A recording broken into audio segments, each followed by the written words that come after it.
তোমরা আমাকে এখন যে জায়গাটা দেখছো এটা হচ্ছে হাওড়া স্টেশন, ঠিক আছে? এটা হচ্ছে হাওড়া স্টেশন, আর আমি এখন এই মুহূর্তে আছে হাওড়া স্টেশন। আর এটাকে বলে ওল্ড এই যে প্ল্যাটফর্মটা দেখছো ডান দিকে, মানে এই যে নামাচ্ছে, এটা হচ্ছে নামানোর জায়গা, ঠিক আছে? এটাকে বলে হচ্ছে ওল্ড প্ল্যাটফর্ম। ভালো করে শুনবে, এটাকে বলে ওল্ড প্ল্যাটফর্ম, ঠিক আছে? আর সামনের দিকে হচ্ছে আছে নিউ প্ল্যাটফর্ম। তো সামনের দিকে তোমাদেরকে আমি নিয়ে গিয়ে যদি দেখাতে পারি তো দেখাবো।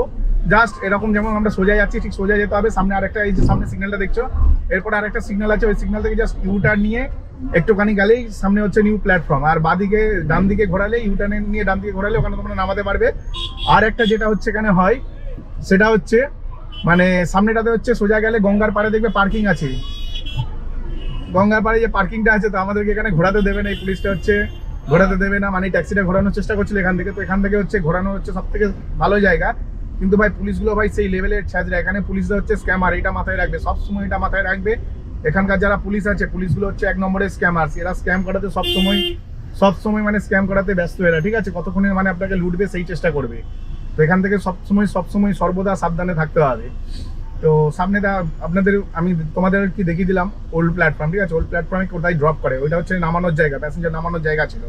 আর সামনে আছে আর একটা জায়গা আছে যেটাকে বলে নিউ প্ল্যাটফর্ম, সেটাও নামানোর জায়গা, ঠিক আছে? তো দুখানা নামানোর জায়গা। তো এখান থেকে গাড়ি ঘোরাতে দেবে বলে মনে হচ্ছে না, তো আমাকে সামনে থেকে ইউটার্ন নিয়ে আসতে হবে। তো চলো সামনের দিকেই যাওয়া যাক। আর সামনের দিকে রেল মিউজিয়ামও আছে। তো এইবারে তোমাদের আমি দেখিয়ে দেবো যে কোন জায়গাটা তোমাদের নামাতে হবে। অনেকেই জানে না যে কোন জায়গাতে নামাতে হয়, ঠিক আছে? তো ওল্ড প্ল্যাটফর্ম, যদি প্যাসেঞ্জার বলে ওল্ড প্ল্যাটফর্ম নামবে তো সেটা সেই জায়গা। আর প্যাসেঞ্জার কেন, তোমরা যারা প্রাইভেট গাড়ি নিয়ে আসো, যারা আমাকে দেখো আর কি, মোটামুটি সবাই তার গাড়ি চালায় না, যারা প্রাইভেট গাড়ি নিয়ে আসো তারাও ওখানে নামাতে পারো। আর প্যাসেঞ্জার তোলার ক্ষেত্রে সেটা পরে বলছি। আর সামনে দেখো এই সিগন্যালটা, ঠিক আছে? সিগন্যালটা থেকে দেখো ডান দিকে দেখো একটা লাল কালারের বাড়িগুলো দেখা যাচ্ছে, লাল কালারের বাড়ি। তো ওই লাল কালারের যে বাড়িগুলো দেখা যাচ্ছে ডান দিকে, ওই ঠিক ওইখানটাতে হচ্ছে নিউ প্ল্যাটফর্ম বলে। জাস্ট সিগন্যালটা ক্রস করে একটুখানি এগিয়ে যাবে। আমি তো এখান থেকে ইউটার্ন নেবো, জাস্ট তোমাদেরকে একটুখানি এগিয়ে যেতে হবে। সামনে একটা জলের ট্যাঙ্কি দেখতে পাচ্ছ ক্যামেরাতে, ওই জলের ট্যাঙ্কি থেকে জাস্ট ইউটার্ন নিতে হবে, ঠিক আছে? জাস্ট ইউটার্ন নিলে পরে তোমরা পৌঁছে যাবে হচ্ছে নিউ প্ল্যাটফর্মে। তো নিউ প্ল্যাটফর্মটা জাস্ট আমার এই সামনে মানে ডান দিকে লাল বাড়িগুলো হচ্ছে নিউ প্ল্যাটফর্ম। তো ওখানে হচ্ছে নিউ প্ল্যাটফর্মে তোমরা যদি কেউ দূরপাল্লার ট্রেন ধরতে চাও তো ওখানে তোমাদের ড্রপ অফ পয়েন্ট, ঠিক আছে? New platform. তো সব আরে বাবরে বাপ, ঢেকুর উঠে গেল কিছু এত কথা বলতে বলতে। তো তোমরা সবসময় মাথায় রাখবে যে নিউ প্ল্যাটফর্মটা কিন্তু ভাই শেষের দিকে। প্রথমে যে স্টেশন শুরুর প্রথম দিকটা হচ্ছে ওল্ড প্ল্যাটফর্ম, তারপরে হচ্ছে নিউ প্ল্যাটফর্ম, ঠিক আছে? এরকম নিউ প্ল্যাটফর্ম মানে যে ফার্স্টে আসবে তা না, নিউ প্ল্যাটফর্ম হচ্ছে শেষের দিকে, কেন এটা পরে হয়েছিল তাই এটা শেষের দিকে, ঠিক আছে? তো সিগন্যালটা খুলুক, তারপর তোমাদের আরো কিছু দেখাবো, ঠিক আছে? অনেক কিছু এখানে দেখানোর আছে, তোমরা অনেকেই জানো না এই জায়গার ব্যাপারে। তো এই জায়গার ব্যাপারে তোমাদের পুরোপুরি নলেজ দিয়ে দেবো। আর আমি অ্যাকচুয়ালি না এখান থেকে ভাড়া সার্চ করতে পারি, কিন্তু আমি ভাড়া সার্চ করছি না। কেন সার্চ করছি না? আমার দরকার নেই এখান থেকে ভাড়া নেওয়া মানে ভাই সেই ডিফিকাল্টির লেভেল অনেক বেশি। তার থেকে ভালো আমি নিউ হাওড়া এসি মার্কেট থেকে ভাড়া নেবো, তাও ঠিক আছে, কিন্তু এখান থেকে নেবো না। তাছাড়া আমাকে একটু খেতে হবে, খিদেও পেয়ে গেছে, টয়লেটও করতে হবে, টয়লেটও পেয়ে গেছে, সবকিছু একসাথেই মোটামুটি পেয়ে গেছে। তো চলো তোমাদেরকে আরো দেখাচ্ছি। আর গাড়ি কোথায় পার্কিং করবে, মানে পেড ফ্রি পার্কিং আর পেড পার্কিং, সেটাও বলবো তোমাদের। তো সামনে দেখো, সামনে হচ্ছে ডান দিকে দেখো, এই ডান দিকটা হচ্ছে দেখো ওই পারে গাড়িগুলো দাঁড়িয়ে আছে। তো ওইটা হচ্ছে নিউ প্ল্যাটফর্ম, ঠিক আছে? ওইটা হচ্ছে নিউ প্ল্যাটফর্ম, ওখানে তোমরা করতে পারবে। আর এইগুলো হচ্ছে পেড পার্কিং। যদি তোমরা প্যাসেঞ্জার পিক আপ করতে আসো বা কেউ বাড়ির লোককে পিক আপ করতে আসো, সেই ক্ষেত্রে এই যে ডান দিকে সব গাড়ি পার্কিং গুলো দেখলে, আমি যে ইউটার্নটা নিলাম গাড়ি পার্কিং গুলো দেখলে, তো এখানে তোমাকে পয়সা দিয়ে পার্কিং করতে হবে, মিনিমাম 70 টাকা ঘন্টা, ঠিক আছে? ঘন্টায় 70 টাকা নেয়। তো 70 টাকা নেয়, 71 টাকা নেয়, ঠিক আছে? 71 টাকা ঘন্টায় নেয়। তো এখানে আসতে হবে তোমাদেরকে পিক আপ করার জন্য। তো এইটুকুনি মাথায় রাখবে, তোমরা যদি পিক আপ করতে আসো, এই যে ডান দিকে যত পার্কিং দেখছো এগুলো সব পেড পার্কিং জোন। তো এখানে তোমায় পিক আপ করতে আসতে হবে, ঠিক আছে? আর তোমাদের যদি ফ্রিতে গাড়ি দাঁড় করাতে চাও সেটারও জায়গা আছে, সেই জায়গায় আমি এক্ষুনি যাবো। কারণ দেখো, হাওড়া স্টেশন থেকে ভাড়া পাওয়া, ঠিক আছে, আর কয়লার খনিতে হিরে খুঁজে পাওয়া দুটোই সমান। কারণটা বলছি, কারণ এখানে এত পরিমাণে গাড়ি থাকে, তার মধ্যে হচ্ছে কিছু দালালি হয়, তারপরে হচ্ছে কিছু ছেলেপুলেরা আছে যারা মানে ইউনিয়ন বাজি করে, ঠিক আছে, দাদাগিরি করে। ওরা ধরো তুমি প্যাসেঞ্জার বুক করেছো, তোমাকে তুমি প্ল্যাটফর্মে আসতে আসতে মানে পিক আপ পয়েন্টে আসতে আসতে ওই প্যাসেঞ্জারকে ওরা কনভিন্স করে একটু কম পয়সায় নিয়ে চলে যায়, ঠিক আছে? বলে পার্কিং দিতে হবে না, কিন্তু এদিকে ভাড়া বাড়িয়ে দিচ্ছে সেটা খেয়াল করে না প্যাসেঞ্জার। তো এই ব্যাপার। তো হচ্ছে তোমাদেরকে সামনে দেখো, আমি সামনে যাচ্ছি ফের হাওড়া ব্রিজের দিকে। তো আমি হাওড়া ব্রিজে এখন উঠতে পারবো না, আমি যাবো হচ্ছে হাওড়া ব্রিজের নিচের দিক থেকে, ঠিক আছে? তো চলো আগে হাওড়া ব্রিজের নিচের দিক থেকে যাওয়া যাক, তারপরে তোমাদের আমি সব দেখাচ্ছি। তো তোমরা কন্টিনিউ দেখতে থাকো ভাই, চ্যানেলটাকে ভাই লাইক করো, ভাই সাবস্ক্রাইব করো। কি করছো? তোমাদেরকে আমি এত ইনফরমেটিভ ভিডিও বানিয়ে দিচ্ছি, তাও তোমরা চ্যানেলটাকে লাইক সাবস্ক্রাইব কিছু করো না। খুব দুঃখ লাগে ভাই, কি বলবো, কিছু বলার নেই তোমাদেরকে। আর মানে 2.5 লাখ 3 লাখ ভিউজ হয়ে গেল চ্যানেলে, অন্তত চ্যানেলে সাবস্ক্রাইবার নাকি 1000। তো এই হাওড়া ঢুকতে বেরোতে যে টাইমটা লাগে, এটাতে আমি বিরক্ত হয়ে যাই। তার জন্য আমি হাওড়া ঢুকি বেরোই না। মানে অ্যাকচুয়ালি হাওড়া আসতে গিয়ে ভাই অবস্থা খারাপ হয়ে গেছে, জাস্ট হাওড়া আসতে গিয়ে অবস্থা খারাপ হয়ে গেছে। এখন আবার হাওড়া থেকে বেরোচ্ছি, ঠিক আছে, তো বেরোতে গিয়ে অবস্থা খারাপ হয়ে যাচ্ছে। তো সেইগুলো তোমাদের পরে আসছি বলতে। অ্যাকচুয়ালি আমাকে একটু টয়লেট করতে হবে, খুব জোর টয়লেট হয়ে গেছে, বুঝতে পারছো তো।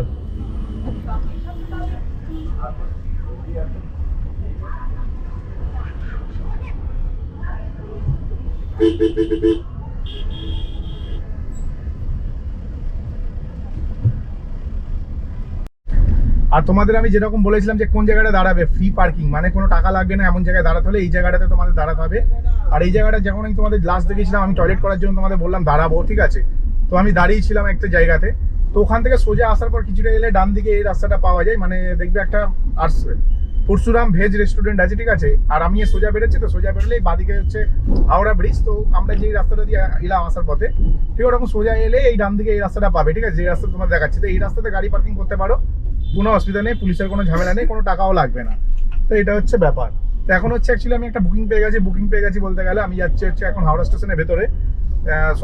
সচরাচর আমি হাওড়া স্টেশনে ঢুকি না, ঠিক আছে, ঢুকি না এই কারণেই ঢুকি না, because it's too difficult way. কারণ হচ্ছে এখানে না, মানে এখান থেকে দেখো, এখান থেকে বেরোনোটা হচ্ছে একটা চ্যালেঞ্জেস ব্যাপার, ঠিক আছে, ঠিকঠাকভাবে বেরোনো যায় না। আর এখান থেকে যে আমি ট্রিপ পাচ্ছিলাম না, প্রায় আধ ঘন্টা ধরে বসে আছি, ধরো হ্যাঁ আধ ঘন্টা তো হবেই হবে, ঠিক আছে, আধ ঘন্টা ধরে প্রায় বসে আছি। আধ ঘন্টা বসে থাকার পর আমি একটা ট্রিপ পেয়েছি, যেটাকে নিয়ে যাবো বরিশার দিকে। তো এটা কিলোমিটার সম্বন্ধে তোমাদেরকে আমি পরে বলবো, কারণ আমি না 403 টাকায় বুকিংটা নিয়েছি। তো প্যাসেঞ্জার যেই টাকা দিয়েছিল ওই টাকাতে আমি বুকিংটা নিয়েছি, এবং প্যাসেঞ্জারটা সত্যিকারেরই খুবই ভালো। কারণ আমি একটা জিনিস খেয়াল করে দেখেছি, মানে আমাকে যারা নেয় তারা খুব ভালো মানুষই হয়, কারণ তারা ঝামেলা পছন্দ করে না, তারা ড্রাইভারের রেটিং দেখে নেয়। তো আমার মতন হাজার হাজার ড্রাইভার এখানে আছে, তো এখান থেকে ট্রিপ পাওয়াটা ওই জন্য একটু ডিফিকাল্ট হয়। আমার মতন হাজার হাজার ড্রাইভার আছে এখানে, ঠিক আছে, কিন্তু উনি আমাকেই সিলেক্ট করলো। আমার মতন অনেকেই হয়তো সেম ভাড়াতেই ওনাকে রিকোয়েস্ট পাঠিয়েছিল, তারপরে উনি আমাকে সিলেক্ট করেছে কারণ আমার রেটিং দেখে। তো চলো একটুখানি সামনের দিকে এগিয়ে গিয়ে ডান দিক নিয়ে আমাকে হাওড়া ব্রিজের কাছাকাছি গিয়ে ডান দিক নিয়ে আমাকে হাওড়া স্টেশন ঢুকতে হবে, ঠিক আছে। তো আমি অনেকদিন এখানে আসিনি, অনেকদিন প্যাসেঞ্জার পিক আপও করিনি, আমি জানি না আদৌ মানে ডান দিক নিতে দেবে নাকি, এখানে কোনো রুলস চেঞ্জ হয়েছে নাকি সেটাও জানি না। আমি প্রায় গত বছর খানিক পর মনে হয় এই দুবার এলাম, 4-5 দিন আগে একবার এসেছিলাম, আর এই আজকের একবার এলাম, ঠিক আছে। তো এরকম হচ্ছে ব্যাপার। তো তোমরা যেমনটা দেখছো আমি পিক আপ করতে যাচ্ছি, এবার পিক আপ কোথা দিয়ে করবে সেটা পেড পার্কিং, সেটাও তোমাদের আজকে দেখিয়ে দেবো, ঠিক আছে। তো তোমরা আমার সাথে যেতে থাকো, সঙ্গে থাকো, সাথে থাকো, চ্যানেলকে ভাই লাইক করো, সাবস্ক্রাইব করো। তোমরা লাইক সাবস্ক্রাইব না করলে ভাই ভালো লাগে না কন্টেন্ট বানাতে, ঠিক আছে। লাস্ট 2-3 দিন ধরে তোমরা দেখবে কন্টেন্ট দিইনি আমি, মানে লাস্ট 2-3 দিন বলতে গেলে আজকের ডেট বলে দিচ্ছি, আজকে 21 তারিখ, 19, 20, 21, 3 দিন ধরে আমি কোনো ভিডিও দিইনি, কারণ তোমরা ভাই সেরকমভাবে সাবস্ক্রাইব করছো না, খালি দেখে দেখে বেরিয়ে যাচ্ছে, ওই জন্য 3 দিন ধরে রেখে মেখে ভিডিও দিই। এত খাচ্ছি, খেটে যদি লাভই না হলো তাহলে ভিডিও দিয়ে লাভ, তাই না। তো আমি মোটামুটি এসে গেছি হাওড়া ব্রিজের পুরো কাছাকাছি, তোমরা যেমনটা দেখতে পাচ্ছ পুরো ব্রিজে উঠে গেছি, একদম ব্রিজের কাছে। কিন্তু এখান থেকে ওই বাসটা যেমন দেখছো, ওই দূরে একটা নীল বাস দেখা যাচ্ছে, তো ওই বাসটা যেরকম যাচ্ছে আমাকে সেরকম যেতে হবে। গিয়ে এখান থেকে নো রাইট টার্নের মারা আছে, তো এটাকে অ্যাভয়েড করবে, নো রাইট টার্ন ব্যাপারটা এখানে লেখা থাকতো। আমি ভাবলাম যে ভাই রাইট টার্ন নিতে আমি হাওড়া স্টেশনে ঢুকবো কি করে, আর তোমরা নিজেরাও ক্যালকুলেশন করো, যদি রাইট টার্ন না থাকে হাওড়া স্টেশনে যাবোই বা কি করে, ঠিক আছে। তো এটার আমি গুলি মারি এটাকে, আমি আর এটার ব্যাপারে অত বেশি ভাবি না, ঠিক আছে। তো এই দেখো নো রাইট টার্ন থেকে রাইট টার্ন নিয়ে নিলাম, ঠিক আছে। তো এখান থেকে নেওয়া যায় অ্যাকচুয়ালি, ঠিক আছে, ওইটা ভুলবশত দেওয়া ছিল, তো ওইটার ব্যাপারে অত বেশি মাথা ঘামাবে না। কিন্তু এখান থেকে পিক আপ করাটা ভাই ভীষণ ক্রিটিক্যাল, কারণ আমি যেখানে যাচ্ছি ফের আবার হাওড়া স্টেশনে ঢুকবো, ফের সেই সামনে থেকে ভাই ইউটার্ন নিয়ে পার্কিংয়ে, গঙ্গাধারে যে পার্কিং, ঠিক আছে, ওই পার্কিংয়ে ঢুকবো। 2A 2B বলে পার্কিং আছে দেখবে, ওইগুলো হচ্ছে পেড পার্কিং, ওখানে 71 টাকা লাগে, ওটা কাস্টমার দেবে, ঠিক আছে। এই জিনিসটা তোমরা মাথায় রাখবে, ওখানে 71 টাকা লাগে, ওটা কাস্টমার দেবে। তো এখানে তোমরা ঢুকতে পারো, কোনো অসুবিধা হবে না। আর আমি ঢুকে যাচ্ছি, চলো এখান থেকে তো বেরোতে হবে, বেরোনোর জন্য আমাকে মানে দরকার, মানে কি বলবো, বেরোনোর জন্য তো একটা প্যাসেঞ্জার দরকার, কিন্তু প্যাসেঞ্জারটা যদি আমাদের এরিয়ার হয় সেক্ষেত্রে তো আরও বেশি ভালো, কারণ আমি প্রায় নিয়ার অ্যাবাউট শখের বাজারের কাছাকাছি চলে যাবো। তো এটা হচ্ছে আসল ব্যাপার, ঠিক আছে। তো এই জন্যই আমি এতটা দূর এলাম। তো চলো যাওয়া যাক, গিয়ে দেখি প্যাসেঞ্জারটা ঠিক কোন জায়গাতে আছে। তোমাদেরকে আমি সবকিছুই দেখাবো। আর এখানে কিন্তু পুলিশ থেকে সাবধান, হ্যাঁ, এখানে হচ্ছে পুলিশ হচ্ছে সেই লেভেলের ছেঁচড়া, প্যাসেঞ্জার ফোন করছে, হ্যালো, আমি জাস্ট পার্কিং এর অপোজিটে আছি, ইউটার্ন নিয়ে আমি পার্কিং এ ঢুকে যাবো, 2A পার্কিং এ আমি ঢুকছি, একটু দাঁড়ান, হ্যাঁ। না না না, আমি অ্যাকচুয়ালি বাইরে ছিলাম, আপনার যখন বুকিংটা পেয়েছিলাম আমি পার্কিং এর বাইরে বেরিয়ে যাচ্ছিলাম, আপনার বুকিংটা পেয়েছিলাম। এটা কনজেস্টেড ওয়ে নয়, আপনার আগেই চলে যেতাম আমি। আচ্ছা আচ্ছা ঠিক আছে, একটু দাঁড়ান আমি আসছি। না বাইরে থেকে তোলা যায় না। তো এখানে প্যাসেঞ্জার অনেক সময় কি করে বলে বাইরে থেকে উঠবে, ঠিক আছে, তো ভুল করেও বাইরে থেকে তুলবে না। ওরা কি করে, প্যাসেঞ্জাররা কি করে না, 70-71 টাকা বাঁচানোর জন্য বাইরে থেকে ওঠার কথা বলে। এবার বাইরে থেকে উঠবে এবং পুলিশ যদি তোমাকে ধরে সেই ক্ষেত্রে তোমার ফাইন হবে মোটামুটি 2,500-3,000 টাকা তো ফাইন হবে।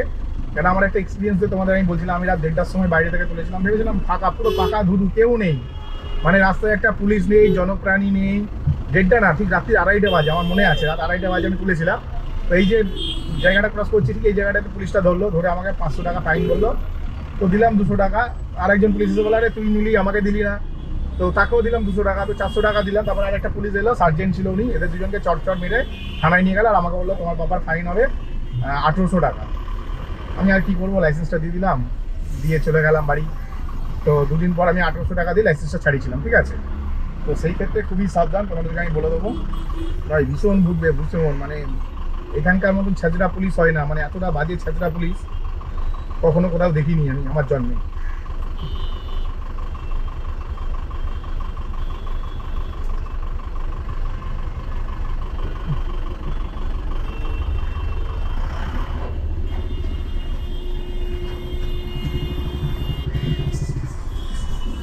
মানে এ বানাতো মাথা খারাপ করে দেবে দেখছি এবারে।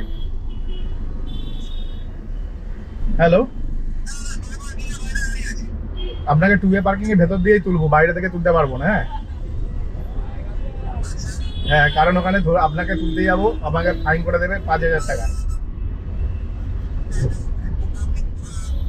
আপনি দাঁড়ান, আমি 2 ওয়ে পার্কিং এর সিগনালে দাঁড়িয়ে আছি, যা সিগন্যালটা ইউটার্ন মারবো, ব্যাস ঢুকে যাবো পার্কিং।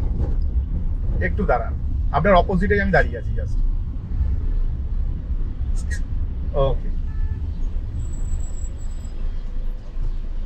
তো যাই হোক, প্যাসেঞ্জার খুব চালাকি করার চেষ্টা করছে, আমি জানি না ট্রিপটা ক্যান্সেল হবে কি হবে।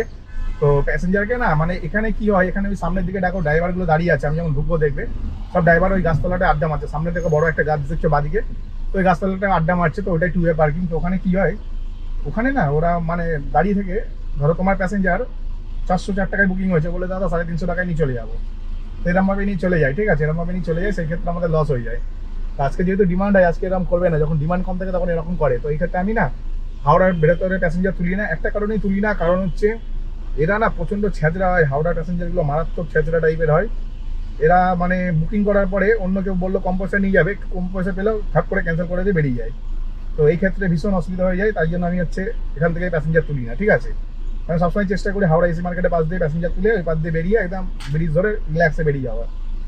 তো যাই হোক, কিছু করার নেই, এটাতেই ঢুকে গেছে, এখন তুলতে হবে। আর এখান থেকে দেখা যায় 13 মিনিট এক্সট্রা লাগবে, কিন্তু এটা দিয়েই নিয়ে যাবো ভাই। 13 মিনিট লাগবো আর 1300 মিনিট লাগবে, 1 ঘন্টা 3 মিনিট, 15 কিলোমিটার।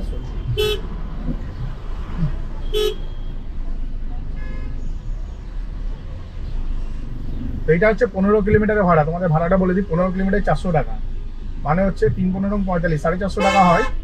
ওই অ্যারাউন্ড ধরে নাও 26 টাকা, 25-26 টাকা কিলোমিটারে এটাকে নিয়ে আমি বেরোচ্ছি। কিন্তু তার আগে হচ্ছে এটা পিক আপ লোকেশনে দেখাচ্ছিল 700-800 মিটার, কিন্তু এখন হচ্ছে ঘোরাতে হচ্ছে যে তখন হচ্ছে পিক আপ লোকেশনের ডিস্টেন্সটা বেড়ে যাচ্ছে।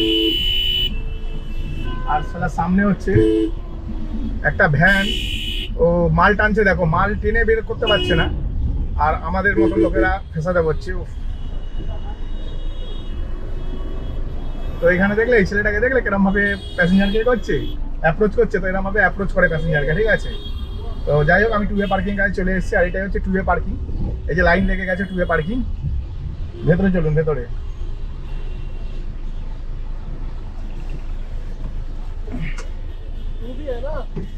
ভেতরে চলুন, বাইরে থেকে তুলতে পারবো না, বাইরে থেকে তুলতে পারবো না, না ঢোকাতেই হবে। না না, সেটা আলাদা জিনিস, কে তুলেছে আমি পারবো না, কারণ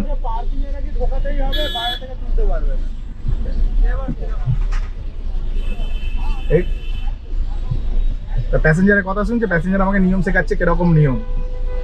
মানে এখানে রুলস হচ্ছে ভাই ভেতর থেকে তুলতে হবে, বাইরে থেকে তুললেই ভাই 5,000 টাকা ফাইন, 5,000 টাকা ফাইন আছে।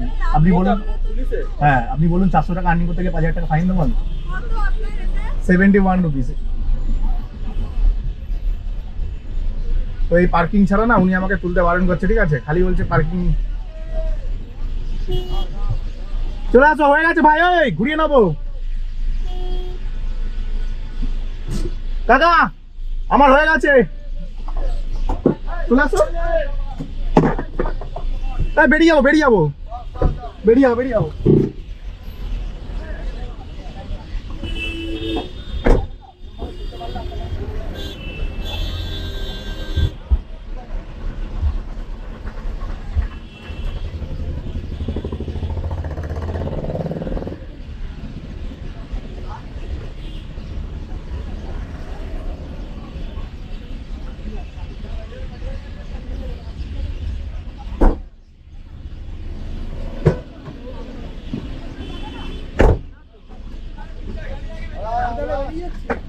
হয়ে গেছে, বসুন বসুন বসুন।